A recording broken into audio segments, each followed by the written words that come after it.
সমিতিতে 1 লক্ষ টাকা জমা আছে, সিটি টাকা, রিক্সা টাকা, দিনমজুর 1 লক্ষ টাকা ব্যাংকে জমা আছে, ও ঘর করার জন্য রাখছে, মেয়ে বিয়ে দেওয়ার জন্য রাখছে। এদিকে 1 বছর অতিক্রান্ত হয়ে গেছে, সম্পদের তো জাকাত দাঁড়িয়ে গেছে। সম্মানিত হাজিরিন, আজকে জুম্মার আলোচনা হলো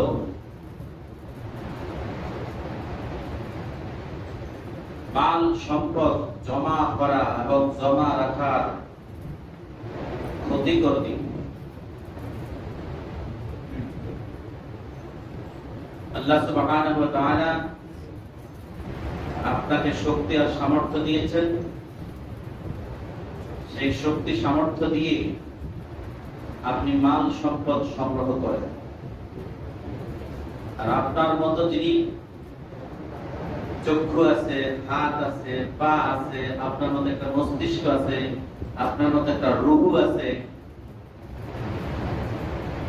কিন্তু শারীরিকভাবে অক্ষম, দুর্বল, হসপিটালের বেডে শায়িত, সে আপনার মতো সম্পদ আহরণ করতে পারে না। আপনি আহরণ করছেন। এই সম্পদ আহরণ করার মধ্যে আপনার জন্য কি কি অকল্যাণকর দিক রয়েছে?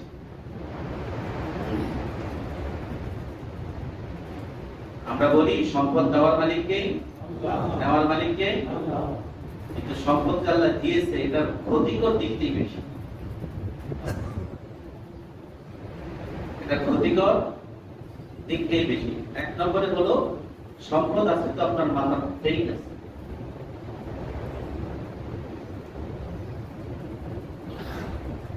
ভুল বলছি, 2টা পেইন। একটা হলো আমার এই সম্পদ রাষ্ট্রের আয়ের বহির্ভূত কিনা, বা রাষ্ট্রের যে আয়ের যে একটা লিমিটেশন, এই লিমিটেশনের মধ্যে কিনা, তা বৈধ অবৈধ, সাদা কালো, আপনারা যেটা বলেন। আর আপনারা বানাইছেন সাদা কালো, আল্লাহ দিয়েছেন হালাল হারাম। আপনারা বানিয়েছেন আপনাদের ভাষায় সাদা কালো, মানুষের প্রচলিত আইনে, আর আল্লাহ দিয়েছেন সেটা হালাল আর হারাম। বুঝতে অসুবিধা হয়? আমি সূরাতুত তাওবার 34 নম্বর আয়াতের যে অংশটুকু তেলাওয়াত করেছি, আজকের খুতবার মধ্যে নেওয়া হয়েছে। তার শুরুর দিকে আল্লাহ সুবহানাহু ওয়া তাআলা বলেছেন, ইয়া আইয়ুহাল্লাযীনা আমানু, এখানে ঈমানদারদেরকে বলেছেন। আল্লাহ এই আয়াতের শুরুর দিকে বলছেন যে তোমাদের মধ্যে যারা শরীয়ত বহির্ভূত অর্থ সম্পদ উপার্জন করে, শরীয়ত বহির্ভূত, শরীয়ত বহির্ভূত আয়গুলো কি? জুয়া খেলার মাধ্যমে, কিসের মাধ্যমে? রাষ্ট্রীয় সরকারি লাইসেন্স করা জুয়ার মাধ্যমে। আছে না নাই? এটা আয় কি হালাল না হারাম? এই সেই সেখান থেকে আজকে আপনি কিছু ব্যাংক থেকে হারামের টাকা উঠাইলেন, ইফতার করলেন, রোজা হবে? ইফতার হবে? দান সদকা হবে? আল্লাহ সুবহানাহু ওয়া তাআলা এই জন্যই বলছেন শরীয়ত বহির্ভূত আয় যারা করে, আবাশশিরহুম বিআযাবিন আলীম, এদেরকে জানিয়ে দিন এদের জন্য মর্মন্তুদ শাস্তি রয়েছে। আবাশশিরহুম বিআযাবিন আলীম 36 নম্বর আয়াতের শেষ অংশে আল্লাহ বলেছেন সুসংবাদ দিতে বলেছেন। তো সুসংবাদ আমরা বুঝি, সুসংবাদ মানে হলো ভালো খবর। আপনার জন্য একটা সুসংবাদ আছে। আল্লাহ এখানে শরীয়ত বহির্ভূত আয় যারা করে তাদেরকে আল্লাহ তিরস্কার করলেন নাকি সুসংবাদই দিচ্ছেন? তিরস্কার করলেন। আল্লাহ বলছেন ফাবাশশিরহুম, সংবাদ দাও, সুসংবাদ দাও, সুতরাং তাদেরকে সুসংবাদ দাও। আযাব, আযাব ইজ পেইন, পানিশমেন্ট। আলিম ইজ ভেরি হার্ড, খুবই কঠিন শাস্তি। কে বলছেন? আল্লাহ সুবহানাহু ওয়া তাআলা বলছেন তাদেরকে গুড নিউজ দাও, তাদের জন্য কঠিন শাস্তি রয়েছে। শরীয়ত বহির্ভূত আয় যারা করে, টাকা দিয়ে সুদ গ্রহণ করা, এটা কি শরীয়ত বহির্ভূত না শরীয়ত রিসিভ করে? জুয়ার আয়, হ্যাঁ, ব্যবস্থাপনের জন্য বাড়ি ভাড়া দিয়ে সে বাড়ির আয়, টাকা সর আছে না নাই? টাকা সর আছে না নাই? আমার সামনেই র্যাব কয়েকবার এরকম অভিযান চালিয়ে ধরে নিয়ে গেছে।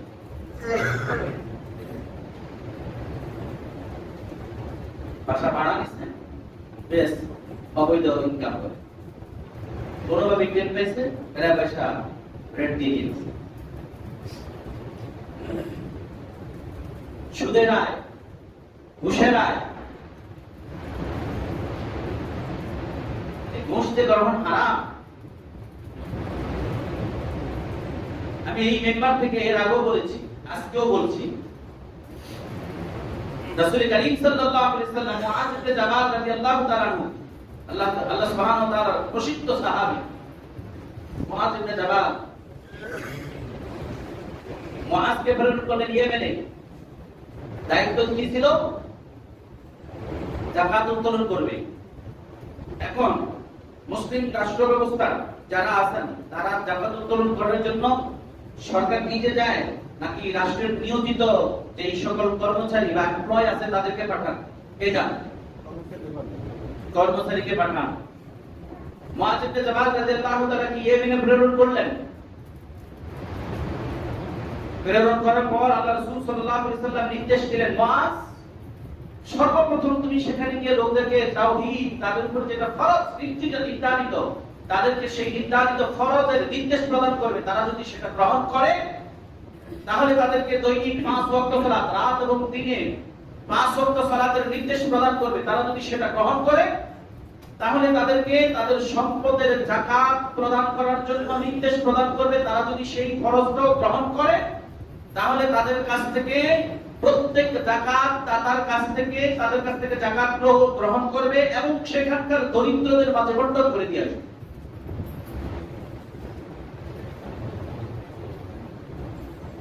আপনার এই দক্ষিণকার অঞ্চলে, আপনার এখানে যারা যাকাত দাতা, এক নম্বরে আপনার আত্মীয় স্বজন আপনজন হকদার।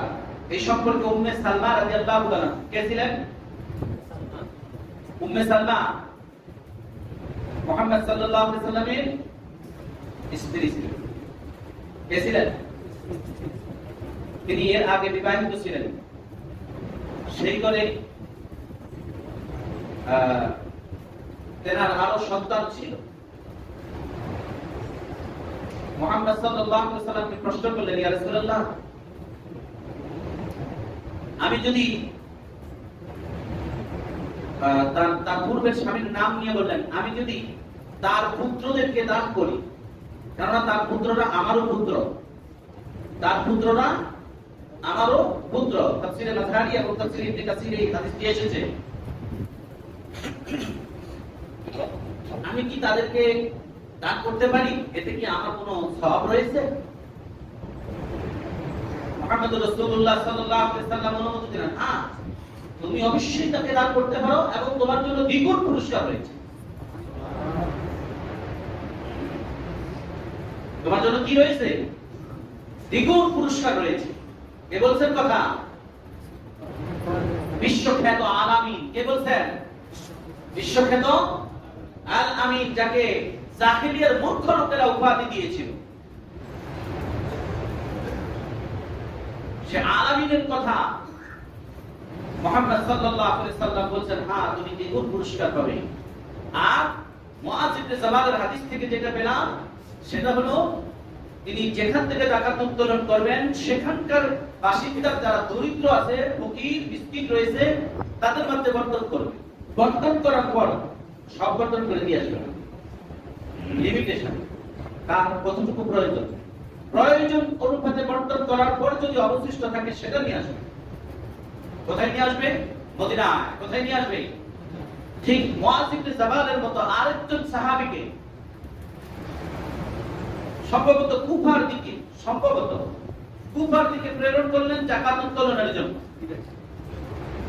বোঝেন খুব, যারা কোম্পানি জব করেন, সরকারি জব করেন, একটা ফোঁটা পরিমাণ আপনার জন্য এর বাইরে হালাল নয়।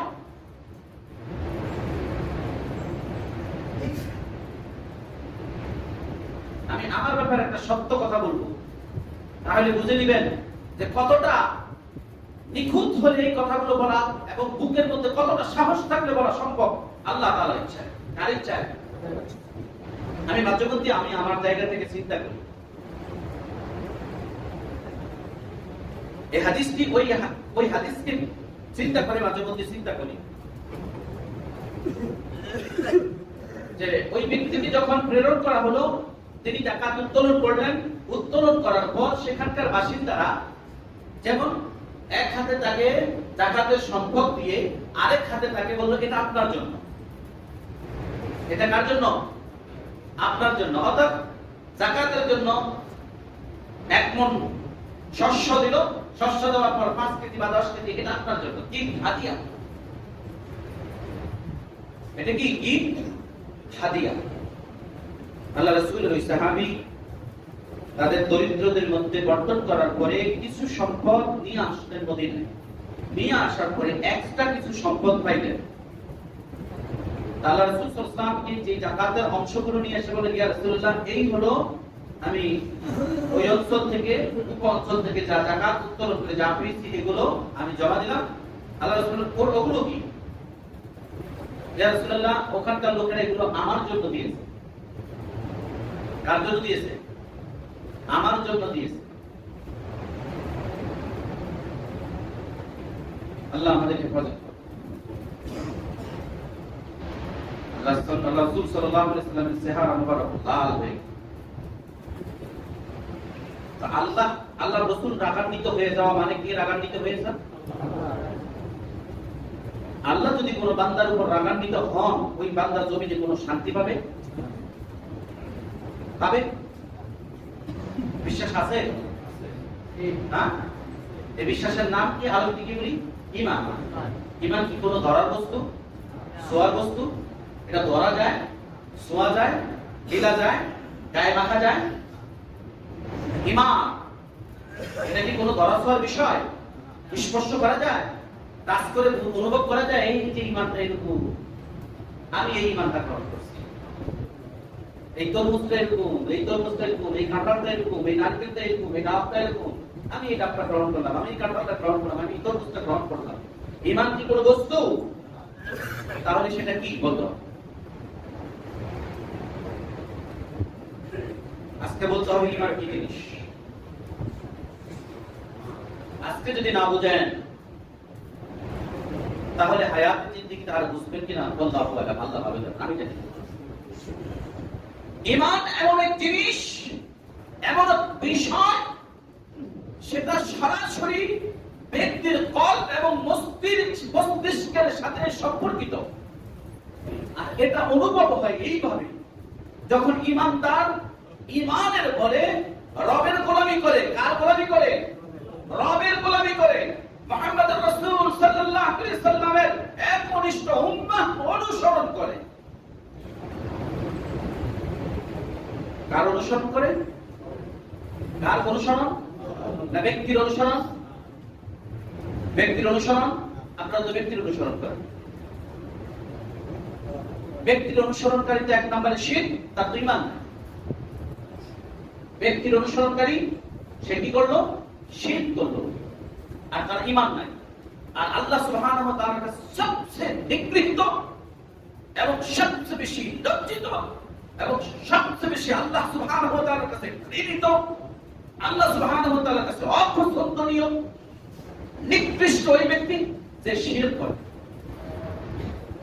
যে কি করে? শিরক করে। বিনা হিসাবে আল্লাহ অনেক মানুষকে জান্নাত দিবেন, বিনা হিসাবে বহু মানুষকে জাহান্নামে দিবেন। গত জুমার আলোচনায় আমি ওইটুকু নিয়ে আসতে পারিনি। এই আলোচনাটা ছিল আল্লাহ সুবহানাহু ওয়া তাআলা বহু মানুষকে বিনা হিসাবে জান্নাত দিবেন, বহু মানুষকে আল্লাহ তাআলা জাহান্নামে দিবেন। আয়াত নাম্বার সূরাতুল আল ইমরান 77 আয়াত, 77 নম্বর আয়াত। ওয়ালা ইউকাল্লিমুহুমুল্লাহ ওয়ালা ইয়ানজুরুহুম, আল্লাহ তাদের সাথে কথাও বলবেন না, ওয়ালা ইয়ানজুরুহুম, তাদের দিকে লক্ষ্য করবেন না, ওয়ালা ইয়াজিদান্নাহুম, তাদেরকে আল্লাহ পরিশুদ্ধ করবেন না। পরিশুদ্ধ কি? পরিশুদ্ধ জিদান, পরিশুদ্ধ করা, বোমালি তাদেরকে। সূরাতুল আল ইমরান 77 নম্বর আয়াত, আল্লাহ তাদেরকে পবিত্র করবেন না। সূরাতুল আল ইমরানের 77 নম্বর আয়াতে কারা কারা আপনি ঈমান গ্রহণ করছেন? ঈমান গ্রহণ করার পর গোলামি করবেন কার? ওয়াদা কার সাথে দিয়েছেন? বিআহদিল্লাহ, যারা আল্লাহর ওয়াদাকে প্রত্যাখ্যান করে আর কি করে? ইশতারুনা তামানান কলিলা, ঈমানিহিম, তাদের ঈমানকে ইশতারুনা তামানান কলিলা, তারা বিক্রয় করে দেয় অল্প মূল্যে। অর্থাৎ সুদের টাকা পাইছে, নিজের ঈমানকে বিক্রি করে দিয়েছে। ঘুষের টাকা পাইছে, নিজের ঈমানকে বিক্রি করে দিয়েছে। হারামের টাকা পাইছে, নিজের ঈমানকে বিক্রি করে দিয়েছে। কেননা ঈমান থাকা অবস্থায় ব্যক্তি সুদ খায় না, ব্যক্তি জেনা করে না, ব্যক্তি গুনাহ করে না, ব্যক্তি মদ খায় না, ব্যক্তি মাদক খায় না, ব্যক্তি পাপাচার করে না, ব্যক্তি আল্লাহ সুবহানাহু ওয়া তাআলার গোলামীর সালাত ত্যাগ করে না, ব্যক্তি ফরজ সালাতের ফরজ রোজা ছেড়ে দেয় না, ফরজ হজ ছেড়ে দেয় না, জিহাদ ছেড়ে দেয় না। ঈমান যতক্ষণ আছে, বেলালের ঈমান ছিল, বেলালের ঈমান ছিল, বেলালের ঈমান ছিল, তাকে বালির মধ্যে টেনে হিঁচড়ে নেওয়া হয়েছে, প্রস্তরখণ্ড ভুকে দেওয়া হয়েছে, ঈমান ছিল বলেছে আহা আহা আহা। আপনার ঈমান নাই, মুহূর্তের মধ্যে 5 টাকার ঘুষের জন্য আপনি ঈমান বিক্রি করে দেন, সুদের জন্য ঈমান বিক্রি করে দেন, ব্যভিচারের কাছে ঈমান বিক্রি করে দেন, হারাম মাল ভক্ষণে দেন ঈমান বিক্রি করে দেন, বোনের সম্পদ আত্মসাৎ করতে ঈমান বিক্রি করে দেন, ভাইয়ের সম্পদ আত্মসাৎ করতে ঈমান বিক্রি করে দেন, এক আতাইনের জমি আতান কেটে আরেকজনের জায়গা নিয়ে গেছেন, ঈমান বিক্রি করে দিয়েছেন, ওইটা ফেরত দেওয়া পর্যন্ত আপনার ঈমান ফেরত আসবে না। ব্যবসায়ীর মাল ওজনে ঠিক না দেওয়া পর্যন্ত আপনার ঈমান ফেরত আসবে না। ব্যবসার মধ্যে ভেজাল মিশানোর আগ পর্যন্ত, ভেজাল না মিশানো পর্যন্ত আপনার ঈমান ফেরত আসবে না। বুঝছেন? আপনার ঈমান আছে? ঈমান বস্তুর বিষয় নয়, ধরার বিষয় নয়, ছোঁয়ার বিষয় নয়, তাহলে কিসের বিষয়? এটা অনুভবের বিষয়, তৃপ্তির বিষয়, স্বাদের বিষয়। আপনি যখন সালাতে দাঁড়িয়ে যাবেন, বুঝলেন ঈমান কি জিনিস?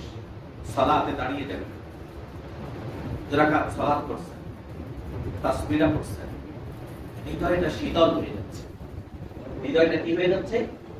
শীতলতা অনুভব করছেন, মস্তিষ্কে একটা শীতলতা অনুভব করছেন, একটা শান্তি অনুভব করছেন, একটা তৃপ্তি অনুভব করছেন, যেটা ইতিপূর্বে সালাতে দাঁড়িয়ে আপনি তৃপ্তিটা অনুভব করতে পারেননি, স্বাদ অনুভব করতে পারেননি। তাসবিহ পড়ছেন, মন চাচ্ছে না তাসবিহ ছেড়ে দেই, তার তেলাওয়াত করছেন, মন চাচ্ছে না তেলাওয়াত ছেড়ে দেই। এটাই হলো আপনার মধ্যে ঈমানের নূর আছে, আপনি ঈমানের সাথে করার কারণে এগুলোর স্বাদ অনুভব করছেন। বুঝাইতে পারছি? আপনার মধ্যে ঈমান আছে, তাই ঈমানের স্বাদ রাসূল সাল্লাল্লাহু আলাইহি ওয়াসাল্লামের দেখানোর পদ্ধতি, আল্লাহ সুবহানাহু ওয়া তাআলার কর্মপদ্ধতির মধ্যে যে কোরআন দ্বারা আপনাকে যাবতীয় কর্মপদ্ধতি দিয়েছে, কর্মপদ্ধতির মধ্যে আপনি তৃপ্তি অনুভব করছেন, আপনি স্বাদ অনুভব করছেন। সালাতের ওয়াক্ত হয়েছে, ঈমান আছে, সালাতের দিকে দৌড়। আপনার ঈমান আছে, ওয়াসারিউ ইলা মাগফিরাতিন ফিল জান্নাহ, তোমরা তোমাদের রবের ক্ষমার জান্নাতের দিকে দৌড়াও। ঈমান আছে, ক্ষমার দিকে দৌড়াবে। ঈমান আছে, জান্নাতের দিকে দৌড়াবে। ঈমান নাই, সালাতের সময় হয়েছে, হাতে একটা কাজ আছে, একদিকে রওনা হয়েছে, পরে পড়ে গেল। কিসের ঘাটতি এটা? ঈমানের। কিসের ঘাটতি? ঈমানের। অতএব আল্লাহ সুবহানাহু ওয়া তাআলা আমাদের সবাইকে যে বিষয়টি বলেছেন, ওয়াল্লাযীনা ইয়াকরিদুনা যাকাত, আপনার কাছে গচ্ছিত সম্পদ যাকাত, আপনার কাছে ইয়াকরিজ কানজুল, যে গচ্ছিত রাখলো, জমা করে রাখলো। ওয়াল্লাযীনা ইয়াকরিদুনা যাহাবা ওয়াল ফিদ্দা, যারা স্বর্ণ রূপা জমা করলো, ওয়ালা ইউনফিকুনাহা ফি সাবিলিল্লাহ, আল্লাহর পথে তারা ব্যয় করলো না। আল্লাহর পথে কি করলো না? ব্যয় করলো না। আল্লাহ বলেন, ফাবাশশিরহুম বিআযাবিন আলীম, সুতরাং আল্লাহর দেওয়া জীবিকা হতে ওয়ামিম্মা রাযাকনাহুম ইউনফিকুন, আল্লাহর দেওয়া জীবিকা হইতে যারা আল্লাহর পথে ব্যয় করে না, লান তানালুল বিররা হাত্তা তুনফিকুনা মিম্মা তুহিব্বুন, ততক্ষণ পর্যন্ত ওই ব্যক্তি আল্লাহর প্রিয় হতে পারবে না যতক্ষণ পর্যন্ত তার প্রিয় বস্তু থেকে আল্লাহর পথে ব্যয় না করবে।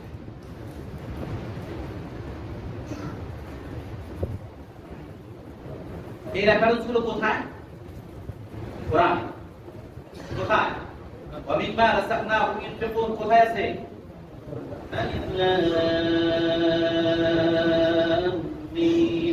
ذلك الكتاب لا ريب فيه هدى للمتقين الذين يؤمنون بالغيب ويقيمون الصلاة ومما رزقناهم ينفقون لن تنالوا البر حتى تنفقون مما تحبون কোথায় আছে? আর চতুর্থ পারা প্রথম আয়াতে, চতুর্থ পারা প্রথম আয়াতে। তাহলে এখানে আল্লাহ বলেছেন তাল্লাযিনা, আর যারা ইয়াকনিজুনা জমা করে রাখে, যাহাবা ওয়াল ফিদ্দা, স্বর্ণ এবং রূপা, কি করে? বলে ইউনফিকুনাহা ফি সাবিলিল্লাহ, তারা আল্লাহর পথে এই সম্পদ কি করে না? ব্যয় করে না, দান করে না। তাহলে আল্লাহ বলেন অতএব যারা এটা করে ফাবাশশিরহুম বিআযাবিন আলীম, এদেরকে আমার পক্ষ থেকে, আল্লাহর পক্ষ থেকে এদেরকে এক শাস্তির সুসংবাদ শুনিয়ে দিন। আচ্ছা, শাস্তি কোন সুসংবাদ হতে পারে? তাহলে আপনার সাথে যে আল্লাহ আপনার সাথে যে ঠাট্টা করছেন, আপনাকে যে আল্লাহ তিরস্কার করছেন, এইটাও বুঝেন না।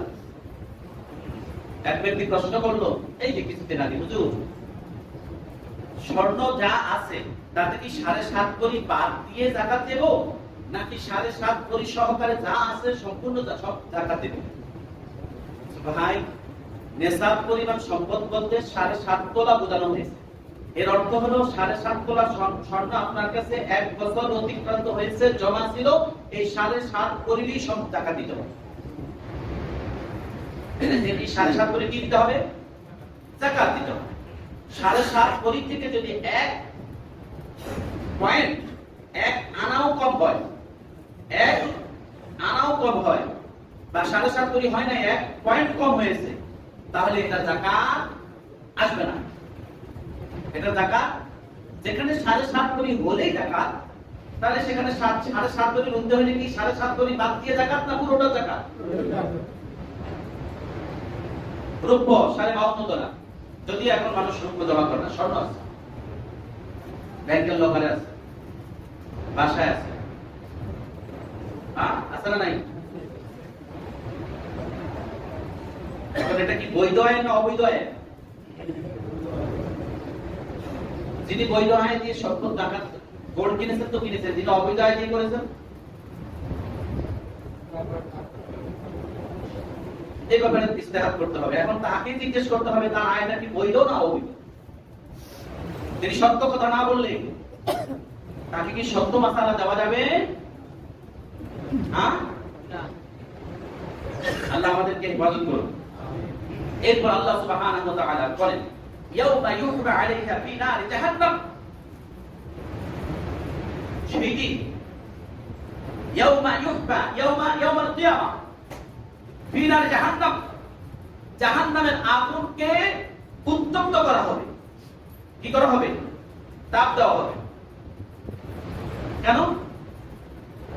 বাতুওয়া বিহা জিবাহুম ওয়া জুনুবুহুম ওয়া যুহুরুহুম, জাহান্নামের আগুনকে উত্তপ্ত করা হবে এই জন্য যারা এই সম্পদগুলো জমা করে রেখেছেন, তারা সম্পদের যাকাত দেয়নি।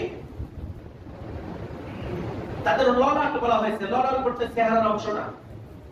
বাতুওয়া বিহা জিবাহুম, জীবন হলো ললাট, চেহারার মধ্যে ওই আগুন দিয়ে দাগ দেওয়া হবে। কি করা হবে? চেহারার মধ্যে সম্পদের যাকাত না দেওয়ার কারণে দাগ দেওয়া হবে। নাম্বার 1, আল্লাহ বলেছেন কথা, জিবাহুম ওয়া জুনুবুহুম, জাম্বুল ওয়া জুনুবুহুম, জুনুব হলো পার্শ্বদেশ, ডান পাশ বাম পাশ। আল্লাহ আলাদা বলেছেন ডান পাশ বাম পাশ, এই তাদের ডান পাশে বাম পাশে তাদেরকে ছেঁকা দেওয়া হবে। আগুন দিয়ে কি করা হবে? ছেঁকা দেওয়া হবে। কেমন ছেঁকা? তাদেরকে এমন যেই সম্পদটা আছে এই সম্পদকে উত্তপ্ত করা হবে। হাদিসে আসছে তাদের মাল সম্পদগুলোই উত্তপ্ত করা হবে। উদ্যুক্ত করে এই সম্পত্তি তাদের ললাটের মধ্যে তাপ দেওয়া হবে, তাদের বাম পাঁজরে, তাদের ডান পাঁজরে, অর্থাৎ তাদের এই পাঁজরের মধ্যে তাদেরকে তাপ দেওয়া হবে। আর কি হবে? ওয়াযুহুরুহুম, যহরুন হলো পিঠ, দেখেন দেখেন হলো পিঠ, ওয়াযুহুরুহুম, তাদের পিঠের মধ্যে তাপ দেওয়া হবে। আর তাদের সম্পদগুলোই আগুন দিয়ে গলানো হবে। দুনিয়ার মধ্যে যেগুলো জমা করেছে জাকাত দেয়নি, দুনিয়ার মাল সম্পদ, স্বর্ণরূপা আলাদাভাবে জমা করে রাখার কারণে, জাকাত না দেওয়ার কারণে এগুলো তাপ দিয়ে গলানো হবে, তারপর পাত তৈরি করা হবে, পাত দিয়ে দেবে। আর এই সম্পদ সেদিন বলবে তোমার জমানো রাখা জমিনের মধ্যে থেকে জমিয়ে রাখা তোমার সেই স্বর্ণ, সেই রূপা, সেই সম্পদ আমি। এই সম্পদের এত মোহ, সেই সম্পদ আপনার বিরুদ্ধে আল্লাহ তাআলার নির্দেশে আগুনে গলিত হয়ে সেটা একটা শাস্তিযোগ্য পাতের মতো, তাপের মতো, যেভাবে হোক আল্লাহ তাআলা যেভাবে তাকে আদেশ করবেন সেই রকম হয়ে আল্লাহর আদেশে আপনাকেই তাপ দিবে, হিট দিবে। কার আদেশে? আপনার সম্পদ। আর আপনাকেই শাস্তি দিবে, তাপ দিবে, আর বলবে তোমার জমিনের মধ্যে জমা করে রাখা আমি তোমার সেই সম্পদ।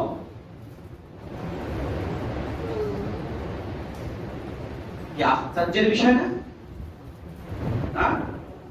একজন ব্যক্তি আর একজন ব্যক্তিকে সামনাসামনি যদি বিরুদ্ধাচরণ করমূলক কথা বলেন,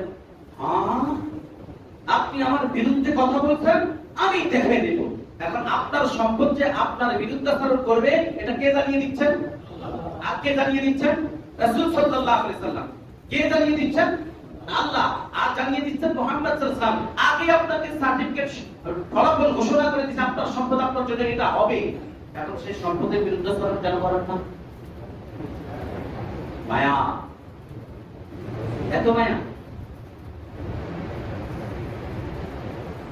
তো এটাই তো আপনার বিরুদ্ধাচরণ করবে। তা আপনার ভাইয়ের প্রতি আপনার মায়া ছিল না? ছিল।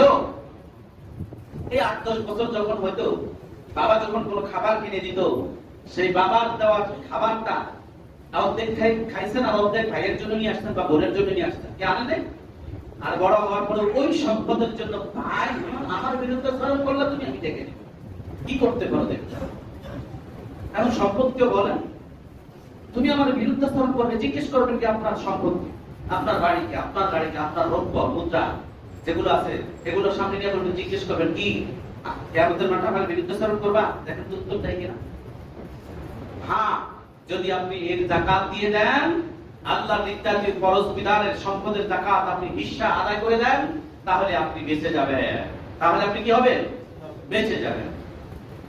সম্মানিত হাজিরিন, এরপর আল্লাহ সুবহানাহু ওয়া তাআলা বলবেন আদা মা কানাস্তুম, এই যে পৃষ্ঠ দেশে ডাক দেওয়া হবে আর বলা হবে এটাই হচ্ছে ওইটা যা তোমরা নিজেদের জন্য সঞ্চয় করতে। হাদা মা কানাস্তুম, কানসুন হলো জমা করা, হাদা মা কানাস্তুম এগুলোই হলো সেই সম্পদ যেগুলো জমিনের মধ্যে তোমরা জমা করতে, লিআনফুসিকুম তোমাদের নিজেদের জন্য। জমা করি না? জমা করি। 1 লক্ষ টাকা অ্যাকাউন্টে আছে, আপনি টাকা দিচ্ছেন না কেন? আপনার নেশাব পরিমাণ সম্পদ আছে। আপনি কি হিসাব করছেন নেশাব পরিমাণ সম্পদ হয়েছে না হয়েছে? মাত্র বেশি না 1 লক্ষ টাকা জমা আছে। সমিতিতে 1 লক্ষ টাকা জমা আছে, সিএনজি ড্রাইভার, রিকশা ড্রাইভার, দিন মজুর 1 লক্ষ টাকা ব্যাংকে জমা আছে, ঘর করার জন্য রাখছে, মেয়ে বিয়ে দেওয়ার জন্য রাখছে। এদিকে 1 বছর অতিক্রান্ত হয়ে গেছে, সম্পদের তো জাকাত দাঁড়িয়ে গেছে। 1 লাখ টাকার জাকাত, হ্যাঁ। 52.5 তোলা রূপার দাম কত? 1500 টাকা করে। কত? 52.5 তোলা রূপা 1500 টাকা করে। কত? হ্যাঁ, 77-78 হাজার টাকা। 1 লক্ষ টাকা জাকাত হয় নাকি হয় না? হইছে। 52.5 তোলা রূপার সমপরিমাণ অর্থ কি নগদ জমা আছে না নাই? থাকলে কি জাকাত হইছে না হয় নাই? রিকশা ড্রাইভার, সিএনজি ড্রাইভার, দিন মজুর কাজ করে ব্যাংকে টাকা জমা করছেন, আপনার জাকাত জমা হয়ে গেছে, 2500 টাকা দিয়ে দিতে হবে। এটার নাম জাকাত। আর কিভাবে বুঝাইলে বুঝবেন বলেন?